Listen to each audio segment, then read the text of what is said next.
Hallelujah. सबको जय मसीह की। आइए मेरी भविष्यवाणी की पुस्तक से आज के पवित्र वचन को पढ़ते हैं, जो कि परमेश्वर के दास प्रेरित अंकुर यूसुफ नरोला जी और परमेश्वर की दासी पास्टर सानिया यूसुफ नरोला जी के द्वारा लिखा गया है।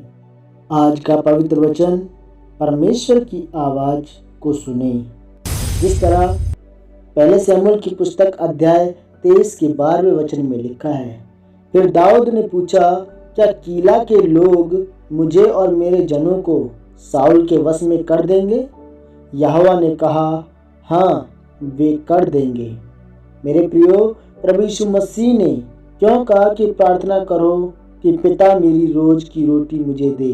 क्योंकि एक विश्वासी जानता है कि उसकी जिंदगी इस बात पर निर्भर करती है कि वह रोज किस तरह से परमेश्वर की आवाज को सुन पाता है।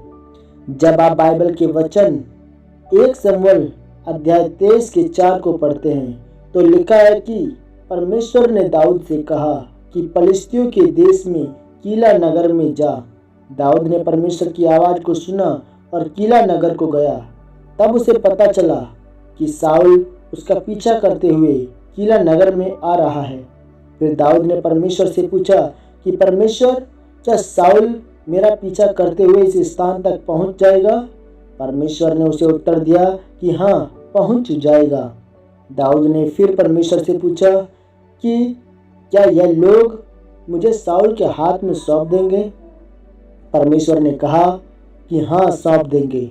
अगर आप इस वचन को आगे पढ़ें तो लिखा है कि वह वहां से भागा और बच गया। याद रखें, दाऊद उस स्थान से इसलिए निकला क्योंकि वह परमेश्वर की आवाज को सुन पा रहा था। मेरे प्रियो, एक विश्वासी के जीवन में समस्या तब आती है जब वह परमेश्वर की आवाज को सुनना बंद कर देता है। एक बात हमेशा याद रखें, परमेश्वर ने जिन विषयों पर आपसे पुराने दिनों में बात की थी, आप उससे अपने आने वाले दिन नहीं चला सकते। आपको हर रोज परमेश्वर की हजूरी में जाकर उसकी आवाज को सुनना पड़ेगा। आज लोगों के जीवन में अविश्वास आ जाता है।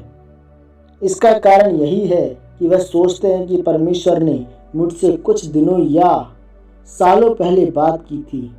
उनके जीवन में समस्या इसलिए आती है क्योंकि वह परमेश्वर की आवाज को सुनते सुनते उसके अनुसार नहीं चलते और परमेश्वर की आवाज को सुनना बंद कर देते हैं। मेरे प्रियो, अगर दाऊद परमेश्वर की आवाज को ना सुन पाता तो वह पाप कर सकता था और फिर उसके जीवन में समस्या आती।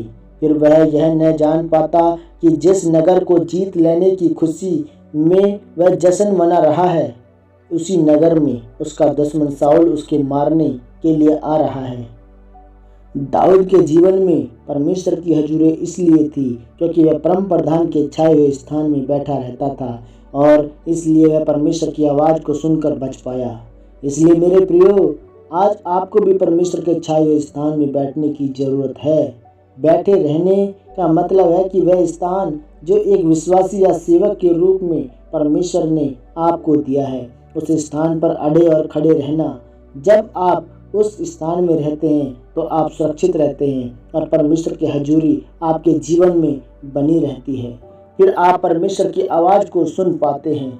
इसलिए हर रोज परमेश्वर की हजूरी में जाकर उसकी आवाज को सुनकर अपने आप को ताजा करते रहें ताकि शैतान आपको परेशान ना कर सके।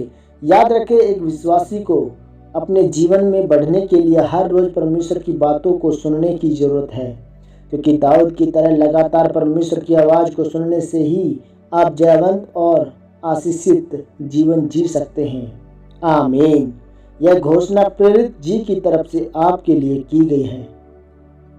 सर्वशक्तिमान परमेश्वर के नाम में मैं घोषणा करता हूँ कि जो लोग इस वचन को पढ़ या सुन रहे हैं, वह हर रोज आपकी हजूरी में आ सकें और आपकी आवाज को सुन सकें। प्रभु यीशु मसीह के नाम में आमीन, आमीन, आमीन। मेरा विश्वास है कि जितने भाई बहन इस वचन को सुन रहे हैं या पढ़ रहे हैं, उनके जीवन में यह वचन 100 फलों को लेकर आएगा, बल्कि लेकर आ चुका है। जितनों ने ये वचन सुना वो 100 फलों के साथ आशीषित हो चुके हैं। प्रभु यीशु मसीह के नाम में आमीन। सबको जय मसीह की। God bless you.